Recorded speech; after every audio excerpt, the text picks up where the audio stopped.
Hello and welcome to another episode of Virtual Legality. I'm your host, Richard Hogue, managing member of the Hogue Law Business Law Firm of Northville, Michigan. And on your screen right now is a person in some kind of skull mask who's apparently a character from Call of Duty Warzone, the smash hit battle royale game from Activision. And before we get into the substance of this video, I do want to give the disclaimer. If you haven't been here in Virtual Legality before, my brother works for Activision, has in fact worked on the Call of Duty franchise recently. I don't know what he's doing right now, but with that tilt in mind, I'm still going to talk about Activision. I'm still going to talk about what Call of Duty and Warzone is doing here. But now you who are watching this video can be aware that I do have a familial connection to the company in question. Now, I also want to give a hat tip to Nasuno at Nasunom on Twitter, who flagged this story for me. He said, Hogue Law, Activision has moved all of the COD Warzone XP tokens that I purchased in Warzone, for Warzone, into Modern Warfare, which I don't own, so they can clear the decks for me to purchase new tokens. And I thank Nasuno again for flagging this story for me. I was immediately interested. He attached an article from Polygon entitled Modern Warfare's Double XP Tokens No Longer Work in Call of Duty Warzone. Black Ops' Cold War Season 1 update brought the wrong kind of surprises to Warzone players. Now, if you're anything like me, and I'm sorry, Tom, I don't actually play Warzone, these terms, Modern Warfare, Warzone, Black Ops, Cold War, are all kind of blended together. And that's not any fault of yours. It's not any fault of mine. Activision has tried to combine its entire Call of Duty franchise, its Call of Duty account system, into one amorphous omnibus type thing. And one of the things that has happened as a result of that is that this is the first kind of transition around the release of Modern Warfare and Warzone, which are two separate applications but kind of bundled together as of last year. And they're transitioning that over into the Black Ops Cold War product that they released last month. And surprises abound on this particular topic. In the Polygon article, they state, if you've played enough Call of Duty, Modern Warfare, or Warzone, again, note the kind of delineation there, two separate products, it's likely that you unlocked at least a few double XP tokens, or 2 XP tokens, as the game calls them. These were mostly available in the game's seasonal battle passes, which they shared progress in. Note that which they shared progress in. This was throwing me a little bit, and we'll talk about this in another article as part of this video. These tokens used to give double experience rewards for periods of time like 15 minutes, 30 minutes, or even up to an hour. However, after yesterday's Season 1 update, none of these tokens work in Warzone anymore. So remember the headline. What they're saying here is that the Modern Warfare double XP tokens no longer work in Warzone, even though those quote-unquote Modern Warfare double XP tokens did work as of Tuesday before this update. So the delineation from tokens for Modern Warfare and Warzone into Modern Warfare tokens really happened as a part of all of this happening. When Warzone players logged into the game after the update went live, many were surprised to see, and you see that highlighted because that's kind of an important concept in the law. One of the things that we can't know, or I can't know since I don't play Warzone and I haven't been buying battle passes in this product, is exactly what Activision might have said about any or all of this over the course of the past year. Now, it would not surprise me at all if Activision said nothing, and people really were legitimately surprised as of yesterday. It also wouldn't surprise me if Activision kind of slipped in somewhere in a blog post, in tiny text as part of the bottom of a website or a contract that, oh, by the way, when we transition seasons over from Modern Warfare to Black Ops Cold War, the things that attach to experience boosts are going to be shuffled off into the Modern Warfare ecosystem. Wouldn't really surprise me either way, but from a legal perspective, it's still worthwhile to note that perhaps the average consumer was surprised at what happened to these particular benefits, these assets, and if they were surprised, that creates a legal issue in and of itself. As it turns out, the tokens weren't technically gone. They're just only usable in Modern Warfare now, but not in Warzone. Players weren't pleased. As one player points out, these XP tokens were actually content that was included in the premium versions of the Warzone and Modern Warfare battle passes, which means that people paid to get them. Now, again, if you haven't played this game, it probably doesn't make a lot of sense to you. It didn't make a lot of sense to me when I was first reading these articles. But the Battle Pass was actually something that was combined. So these Reddit statements that say, so I bought a Battle Pass for Warzone, unlocked tokens to use in Warzone, and now can't use them in Warzone, seems to be completely accurate. Another statement, but for anyone who solely has Warzone, which is a free-to-play game, and didn't buy or can't afford the core title, stripping away the Battle Pass rewards they literally paid for via the Battle Pass and forcing them into only the Modern Warfare multiplayer modes is quite something. He says quite something with a little extra sauce on it. I actually found the best kind of description of what was happening here on the website Charlie Intel that dived a little bit deeper into this combination. They described it as follows: Modern Warfare and Warzone shared a Battle Pass. So before Wednesday, the only Battle Pass that you could really buy if you were just a big fan of Warzone and you wanted to buy one of these Battle Passes to get the extra benefits like you would in Fortnite or Apex Legends or anything else, was one that was branded with Modern Warfare styled stuff. So Warzone only players who purchased that Battle Pass now can't use the tokens they paid for, as they have been sent in terms of usefulness over to a game they don't own. This is quite the situation, right? You've got these two games. They're ostensibly combined. They have a kind of combined experience path. You get these benefits that you pay real money for in a Battle Pass that works just fine until Tuesday. And then on Wednesday, the stuff that you thought you had bought hasn't been evaporated, hasn't disappeared, but has been put into a separate product that Activision would very much like you to pay money for. That's quite the corporate maneuver, and it is the kind of thing that probably is running really close to the line on some important unfair trade practices questions, which we will touch on at the end of this video. As Charlie Intel kind of surmises, and I think is probably accurate, it's likely Activision and Treyarch made this change to stop players from leveling up Black Ops Cold War weapons, new weapons introduced yesterday, faster than intended.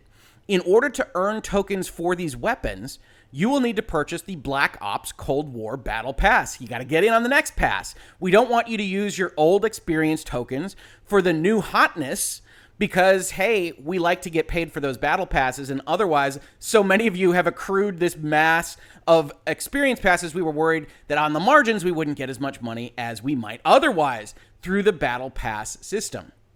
Charlie Intel continues, with tied progression, you can still use the double XP tokens to level up by playing Modern Warfare, but you won't be able to level up the new weapons. Unfortunately, you will have to purchase Modern Warfare to access those previously earned tokens to use them in any respect. The last thing I want to kind of talk about in terms of context here is what Activision and Call of Duty has been saying about all of this. Round about Season 2 of Modern Warfare, they actually put out what amounts to a FAQ, in case you had never heard of the concept of a battle pass. And this was really introduced, as far as I know, at the PUBG Fortnite level, where you have a battle royale and these 100 tiers, maybe a different number of tiers that you purchase for a 3-4 month period, and you get all these benefits. And it's really not that unusual of a business model now for modern gamers. But Call of Duty and Activision wanted to go out there and to explain to folks what this was, because Call of Duty has a lot of people that are only Call of Duty gamers, and they were coming to this free-to-play product in Modern Warfare and maybe didn't have the same kind of experience with this process as somebody that plays Fortnite or Apex Legends or anything like that might. So they say, if you've already experienced the full version of Call of Duty Modern Warfare, you are probably familiar with the Battle Pass system. But for those that aren't special enough to have purchased our fully priced product, here's how it works. The Battle Pass has 100 tiers of content for you to progress through and earn once you've purchased the Battle Pass. To advance through these tiers, you simply play the game, either Warzone or the full Modern Warfare experience. Now note that kind of statement of language, that Warzone is a part of Modern Warfare. Not quite. Warzone you can access completely separately, but they want to combine it into this kind of Modern Warfare concept, almost as if they hadn't been thinking about what the season transition would look like the next year, or just didn't want to communicate it to the gamer. Earn XP and complete challenges, which give even more of that XP. And again, we're talking about doubling XP tokens, so experience points really is one of those important currencies and benefits that you get out of buying this Battle Pass. Through the Battle Pass system, everyone can unlock and enjoy tiers of free content, and all functional content that has an impact on game balance, including base weapons and attachments, can be unlocked simply by playing the game. We're only talking about cosmetics and fun-looking stuff. However, players looking for the ultimate customization can purchase the Battle Pass for 1,000 Call of Duty points and get access to unlock up to 100 tiers of content.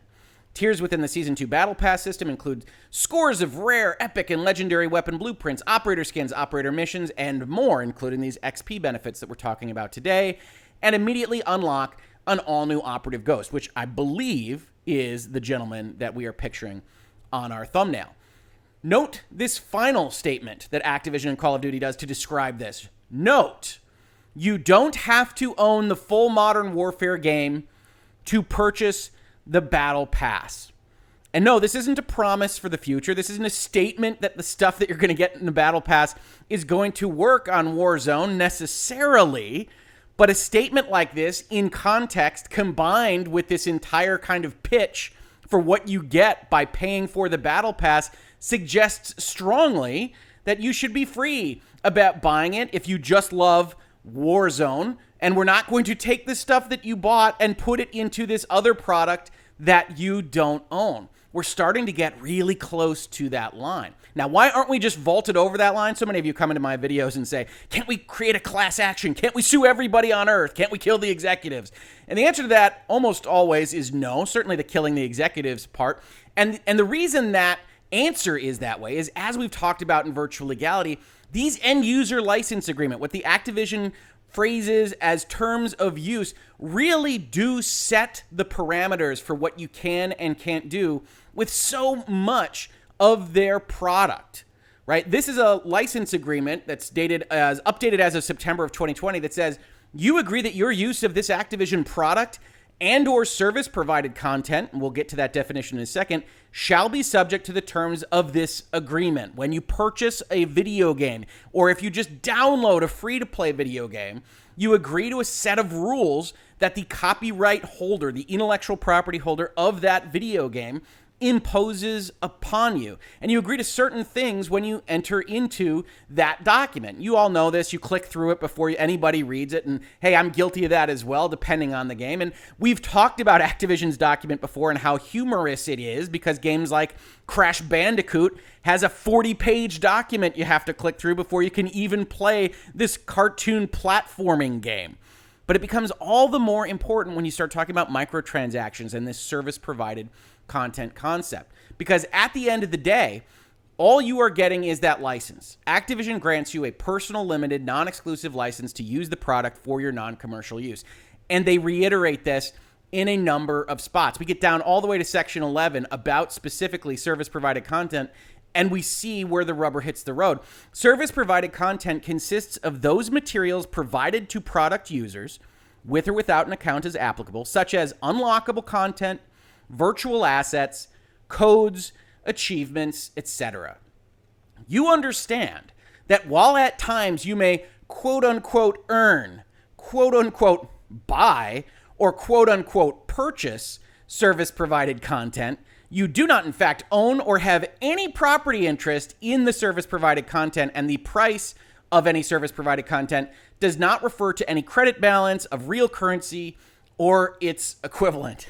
Said another way, we might use the word own or earn or buy or purchase. You might exchange money for these digital quote-unquote goods that you think that you have received, but because of Section 11 here, halfway through what is a 40-page document that we force you to click through before you can play Warzone or Call of Duty or Crash Bandicoot 4, because this is buried in here, we can say that word that you think means something doesn't mean that something. And in fact, we actually go a little bit too far. Any lawyer would tell you that if you get a license to a piece of software, you do have an interest in it. Doesn't mean you own it, but the statement you don't have any interest in it is kind of nonsensical, especially since the next sentence says, any service-provided content that you receive is licensed to you. Having a license right is a right. It's a kind of property interest. It's not an ownership interest, but for them to say that you don't have any property interest goes too far, like much of this concept.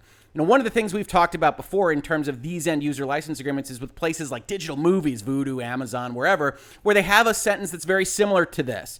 that says, sure, our button says purchase, but we don't really mean purchase. We aren't conveying any kind of purchase right, ownership right. You can't come after us for this. They double down on this in the Activision license in Section 20. They put it in bold and in capital letters. You acknowledge that other than the license granted to you by this agreement, you shall have no ownership or other property interest in any product or service provided content. And you further acknowledge and agree that to the furthest extent, the fullest extent permitted by applicable law, all rights in and to such products and service provided content are and shall forever be owned by and inure to the benefit of Activision and its licensors. You don't have anything. You gave us $10, but we don't owe you anything. And a lot of you will come into the comments to my videos and say, well, that can't be right.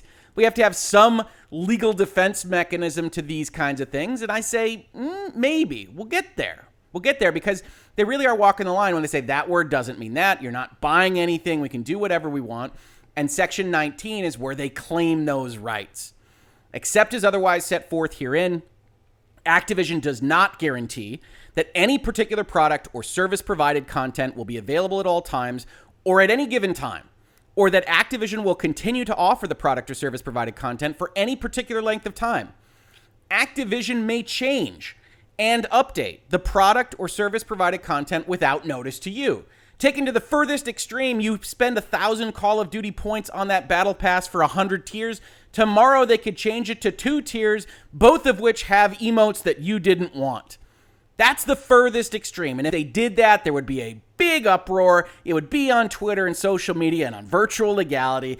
And the consumer base, the Call of Duty fan, would hit them on Reddit and they'd probably have to walk it back. But in the legal contract, in Section 19, Section 20, Section 11, all these halfway through, kind of buried in the end user license agreement or the terms of use, they say we can do whatever we want. We can change how that XP operates. We can change how that battle pass operates. It does not matter if you paid us money for it. But consumers don't think of it that way, right? The Polygon article isn't wrong to say people were surprised that this happened, presuming that Activision didn't mention it somewhere. And certainly when you look at blog posts like the Battle Pass saying, hey, just buy it if you only have Warzone. You don't need Modern Warfare to buy the Battle Pass. That does suggest that Activision was trying to get those dollars in the door and maybe either hadn't contemplated what the season transition would look like or just didn't want to share it with anybody. But if people are surprised, you start to drag in actual legal obligations, right? That end user license agreement is a contract between parties. You've heard me say in virtual legality that in general, the United States is in favor of freedom of contract, that these two parties can enter into whatever contract they want for an exchange of goods and services and money. And hey, if the contract says you give me your money and maybe I don't give you anything at all, well, then the two parties agreed to it. Now, there are certain rules that say, okay, that's not allowed because certain jurisdictions and maybe even the federal government as one of them says, okay, if you are just being completely outside the bounds of what anybody could expect in the contract, then we're not going to enforce that contract. But outside of that, you really have to cause trouble. And Activision might be getting up there, right? I've pulled up the Federal Trade Communications Act. We've talked about this. Unfair methods of competition are unlawful. That says basically deceiving people is wrong. Unfair methods of competition in or affecting commerce, as this undoubtedly does, and unfair or deceptive acts or practices in or affecting commerce are hereby declared unlawful. Now, that isn't a super useful set of legislation there because it doesn't actually describe what you might mean or be talking about with respect to something that is deceptive, but it certainly appears to be the case that if a lot of people were surprised by this, and I wouldn't doubt it, I think I would have been surprised by it if it had happened to me, then you can at least raise the question of whether or not Activision is acting in a way that is actually illegal, that is deceptive on its face. The various states in the country actually define these things a little bit better. They actually put contours around what they mean by unfairness, right? Here, my great state of Michigan says advertising or representing goods or services with an intent not to dispose of those goods or services as advertised or represented, that's unlawful. So if Activision knew at the time that this was going to happen and they didn't make it apparent to those people from whom they were collecting money for the quote-unquote Modern Warfare Battle Pass, then that might be something that a state government or the federal government would take a second look at.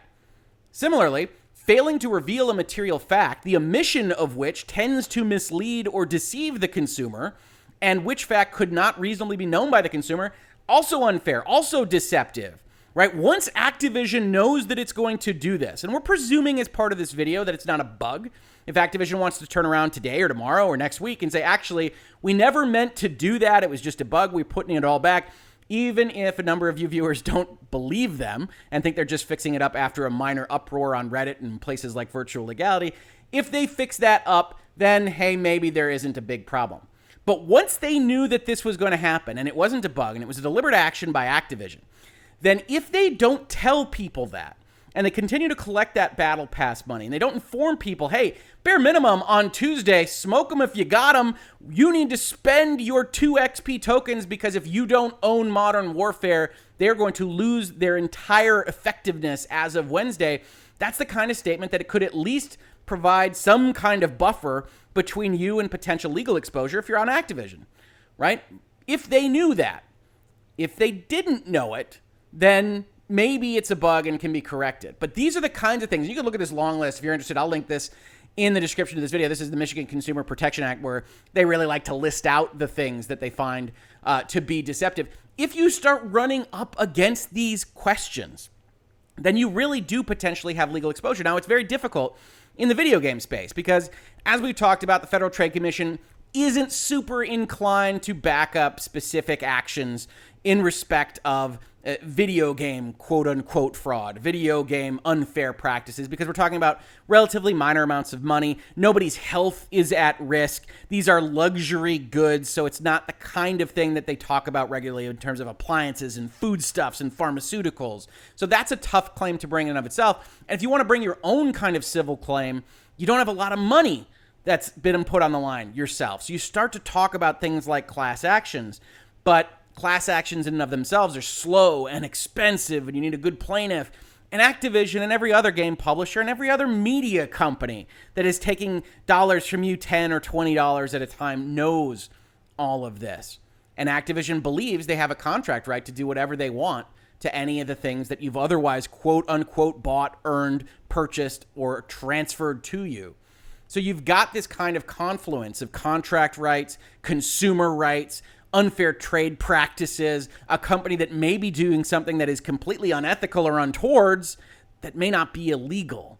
And at the end of the day, I raise these questions in Virtual Legality. I cover these stories because I want gamers, I want consumers to better know where these contours and gray areas and lines lie. At bare minimum, those people that bought battle passes in the Modern Warfare era of Warzone should look at a situation like this, and if Activision doesn't correct it and say, wow, I either need to not buy the battle pass in the Cold War era, or I need to know that I have to use everything that could possibly be put over into Cold War as of next November or December. I need to use them in the current season because otherwise I could get burned. And in fact, if you go down to the bottom of the Polygon article, I believe that's basically what he says. He says, hey, just remember to use them during the Black Ops Cold War season so they don't suddenly become locked behind a game you don't own when the next game in the series arrives. And maybe that's enough for next time. Maybe that kind of statement actually protects the Activisions of the world because consumers have some knowledge about it. But as of right now, this transition, I think there really is an open question about whether or not Activision jumped right over that unfair trade practices line. This has been Virtual Legality for today. I hope you enjoyed this video. I love talking about these things, the business and law of video games. We have been talking so much about CD Projekt and CD Projekt Red. To be honest, it was nice to talk about somebody different, even if that somebody different was another giant multinational video game conglomerate like Activision. If you like this video, please like, subscribe, share, ring bells. We are actually really close to potentially hitting our goal of 30,000 subscribers by the end of the year. So if you know somebody that would like this content, that would like this channel, it would do me a great service for you to tell them about it, to bring people over here, because we're having great conversations, and we're only going to have more of those great conversations in the year and years to come. If you caught this on YouTube, thank you so much for watching. And if you listen to it as a podcast, thank you so much for listening. And I will catch you on the very next episode of Virtual Legality.